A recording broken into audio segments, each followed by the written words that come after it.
आपको बता रहा हूँ नंबर वन रीज़न जिसकी वजह से mostly parents home schooling quit कर देते हैं due to a lot of fatigue, a lot of questioning on themselves कि am I doing right, because they don't have anchors for an example.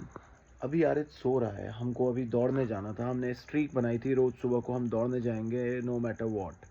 But यही क्या होता है ना, अभी वो ऐसे सो रहा है तो me as a parent, as a father, I am thinking कि अरे ठीक है सोने दो यार अभी।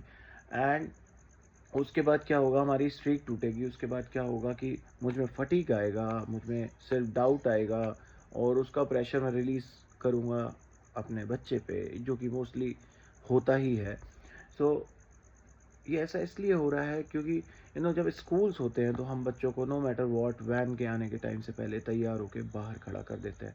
लेकिन जब यही बात हुई है अपने घर पे अपने साथ, तो हमारे पास ये डिसीजन होता है, और हम वहाँ पे इमोशनली एक डिसीजन लेते हैं या फिर हम रैशनली डिसीजन लेते हैं कि नहीं, जो भी है तू तो उठ के खड़ा हो जा, है ना। So to balance this what I do, yes of course, क्योंकि मैंने उसको देखा अभी जिस हालत में वो सो रहा है, तो he is into a recovery process, क्योंकि कल हम लोग थोड़ा ज़्यादा दौड़े थे। So me as a father I think, या जो मैं डिसीजन अभी ले रहा हूँ वो ये है कि स्ट्रीक तो नहीं तोड़ूंगा, भले मैं शाम को उसके साथ दौड़ने चला जाऊंगा, बट अभी मेरा मन नहीं कर रहा है कि मैं उसको उठाऊं। बट यूजुअली यही सारी चीज़ें रहती हैं कि मेरे पास अगर एंकर होता कि स्कूल में कोई दौड़ होती या कुछ स्कूल के लिए होता, तो मैं इसको कैसे भी करके उठा के रेडी करता, नो मैटर वॉट ये कितना थका हुआ है, नो मैटर वो किसी रिकवरी प्रोसेस में क्या है। बट मैं एंकर्स होते हैं ना, तो हम एक एक्स्ट्रा माइल पुश करते हैं किसी और की वजह से। We feel that we are the employed people for schools और सम इंस्टीट्यूशंस, जहाँ पे हमको उनके लिए इनको रेडी करके भेजना ही है, और अभी हम खुद के मालिक हैं। सो वी फील दैट ठीक है यार मेरा बेटा है, देखेंगे। सो ये देखेंगे के चक्कर में ना आगे जाके फटीगा जाता है। But when you are not into a self doubt phase, और आपको पता रहता है आप क्या कर रहे हो, यू फील इट राइट, ठीक है, मतलब वैसे भी अभी दुनिया नहीं जीत लेनी थी अभी की, या फिर अभी जा नहीं पाएगा तो दुनिया हार नहीं जाएगा, yes. But discipline is important. So हम लोग डिसिप्लिन के लिए आज ज़रूर जाएंगे। So that's what usually happens when parents miss the track, when parents think, when they don't go and other people come to you कि यार तुम्हारा बच्चा गया ही नहीं यार, स्कूल था तो वो हमेशा कहीं ना कहीं जाता था, स्कूल था तो तुम भेज देते थे, अभी वो घर पे बैठा हुआ है, बताओ। so many people come to you, you miss the anchors, and then brain में वही सब घूमता रहता है। so it happens with me also.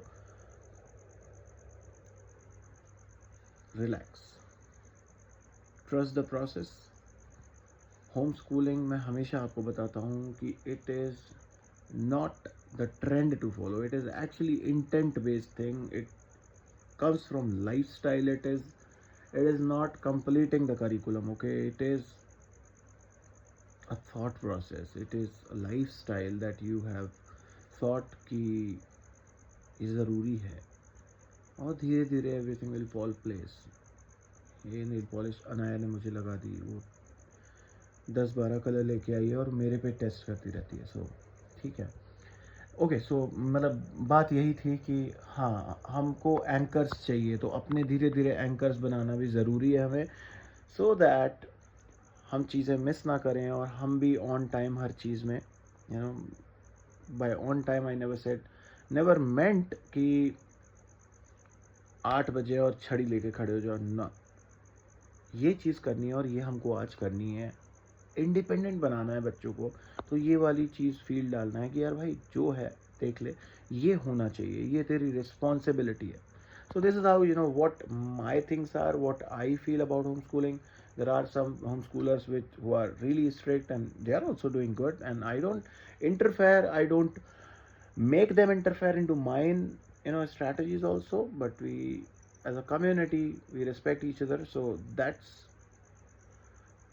Different part. But this is what I feel and this is what I do. तो मैंने अभी decision लिया कि अभी अगर ये इस तरीके से सो रहा है ना,